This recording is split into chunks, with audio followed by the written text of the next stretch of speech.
everyone, welcome back to the Circle Club. I am here with Miss Talia and Adam. Adam is sort of this resident historian for us. You know, he loves Star Wars, Marvel, so he just hops in whenever he feels like it and has a great take. So thanks for joining us today, buddy. No problem, my pleasure. All right, let's jump into this For All Mankind. I will die on the hill to say this is one of the best shows to come out. And that I don't understand how people haven't talked about it. How did you guys find out about For All Mankind?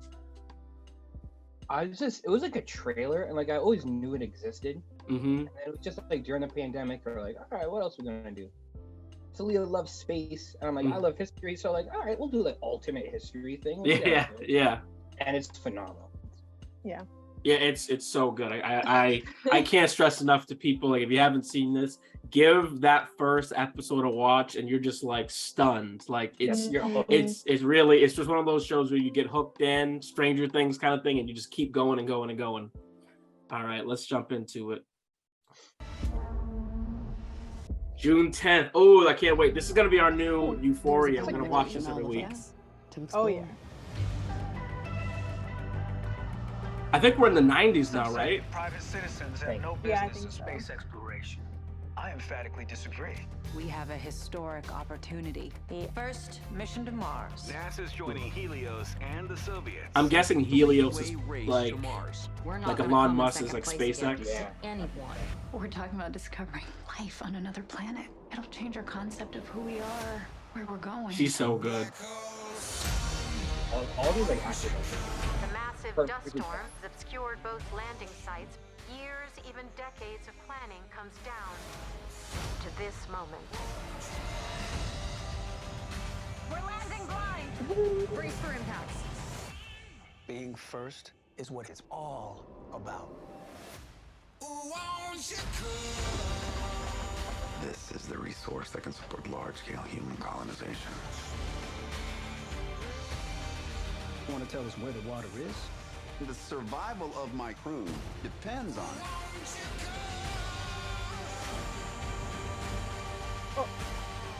Oh boy, Gravity.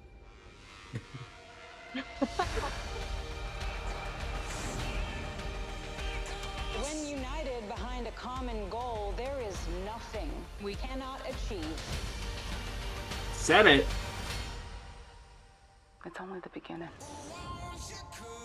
Oh boy.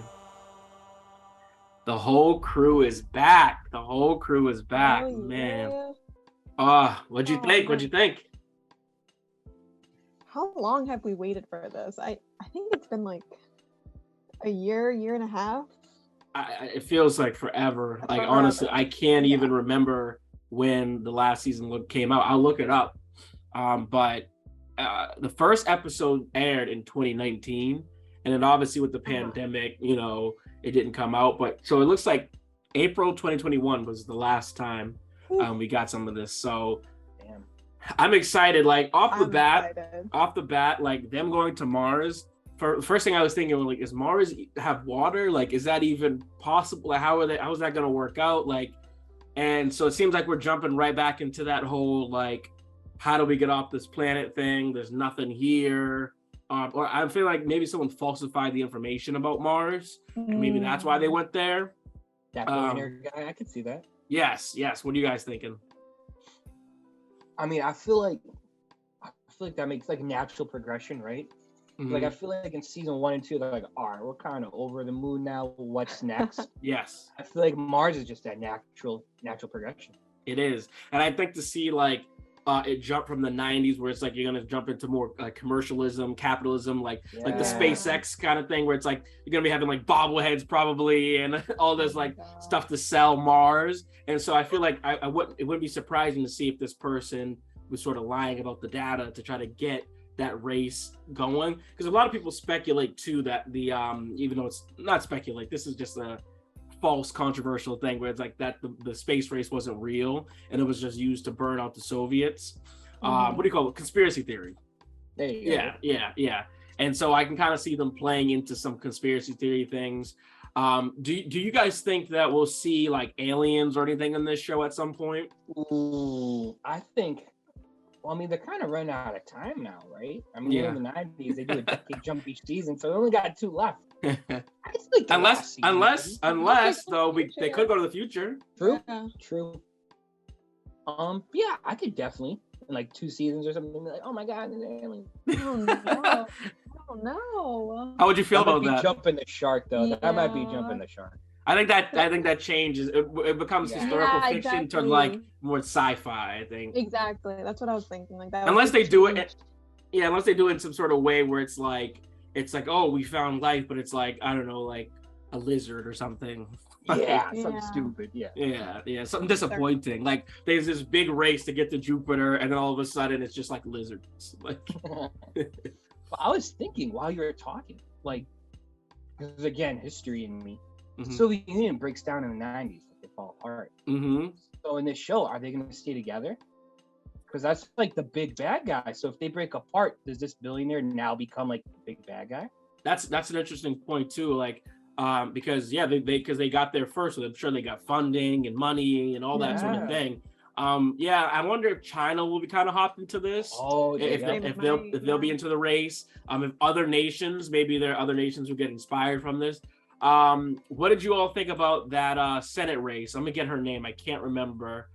But she's going into let me find her name. Her name is Ellen Waverly in the show.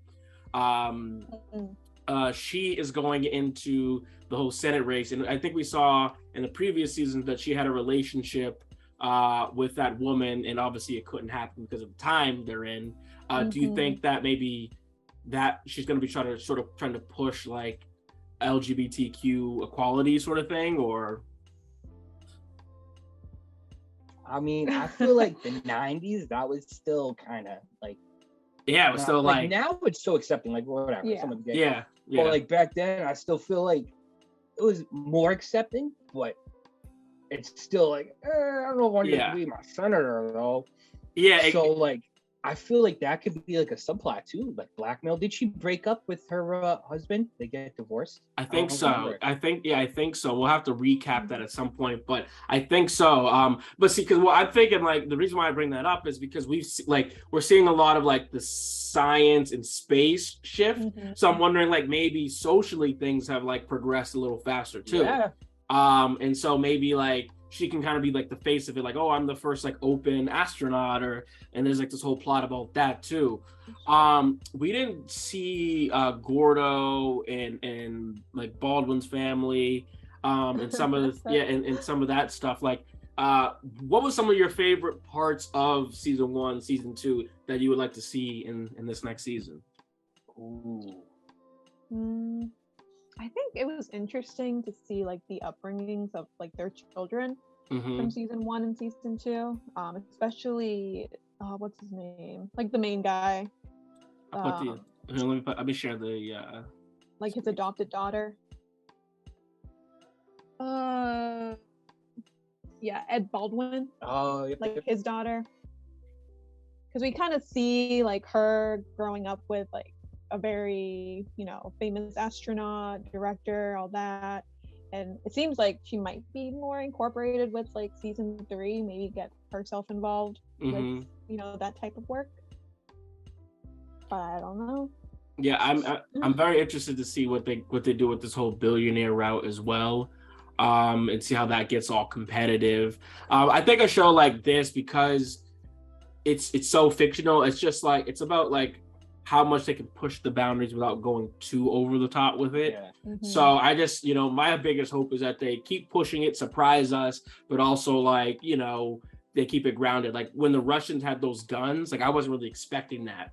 Because like for some reason in my head I was thinking very kumbaya, like everyone's here just to do science and learn. And then like when it became this like warfare thing where they're like holding someone captive, I'm like, oh gosh, like where are we going with this? So, but yeah. For All Mankind, season 3, right around the corner. Can't wait. We will be checking them. I think those came out weekly too. So they did. Yeah, so you'll definitely see Talia and I recapping those, checking them out every week. So if you like that, make sure you subscribe. Check out on TikTok. Again, thank you, Adam, for coming on to give some historical precedent. We appreciate it, my man. My pleasure. And we'll see you guys all in the next video. Thank you. Take care.